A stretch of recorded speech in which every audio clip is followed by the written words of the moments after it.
David Dobrik, Shane Dawson, and Jenna Marbles on being cancelled forever. Okay, let's start with Jenna Marbles. The thing with Jenna Marbles is no one cancelled her. Effectively, she cancelled herself. She decided to take herself off the internet after realizing that some of the things she said and did, no matter how long they were, they sort of informed our identity and they propelled a career off of YouTube. Now we can discuss merit on how ridiculous it is to be canceling people for things they did such an imaginably long time ago, and they've shown from that time that this is not who they are. But she took herself off the internet. No one canceled Jenna Marbles. Jenna Marbles canceled herself. David Dobrik is unique because he didn't actually do anything wrong. Let me rephrase that. He didn't actually physically, you know what I mean, but he enabled an environment where things that are unspeakable could happen.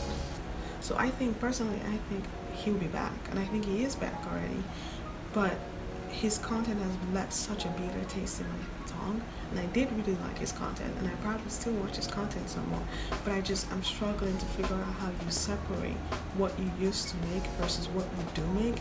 But of the four, he's definitely not cancelled forever.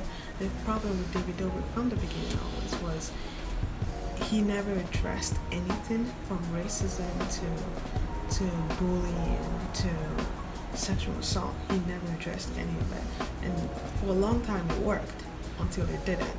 So cancel culture for David Dobrik is just going to be a learning curve. It's going to be something that goes like this. People are never going to forget it, but he can move on. He can move past it.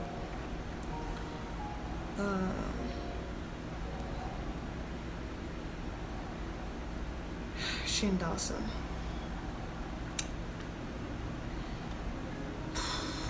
Shane Dawson.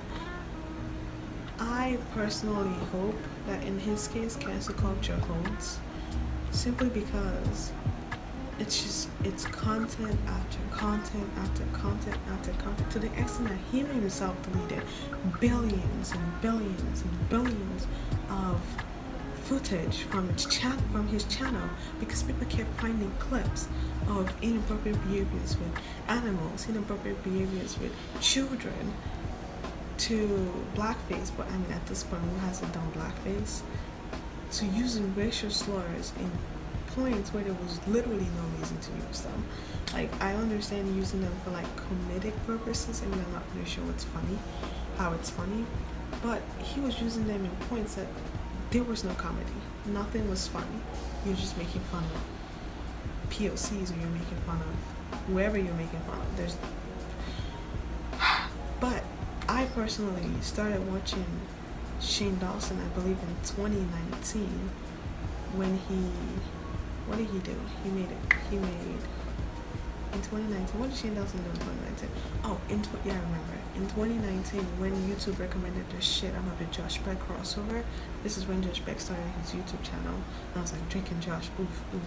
So I clicked the video after like a week. It just kept on being recommended to me, and I watched it. I was like, oh, I like this. So I watched a couple other videos. I went to 2019, 2018. By the time I got to 2017, I don't know how y'all watch those videos. The shenanigan ones, that's the cringiest video I have ever seen on the internet.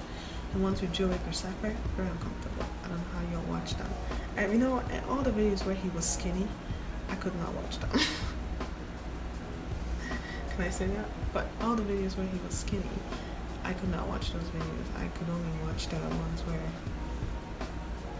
he kind of looks like the way he looks now. And don't tell me, oh, it was the 2010s, it was such a different time, because there were people calling out that behavior back then. People that were even his friends, people who were other YouTubers, they called it out. I hope he holds, because there has to be a point where we just go, enough. Jimbo Charles. He admitted to be a predator. What else am I supposed to say? I honestly cannot be bothered.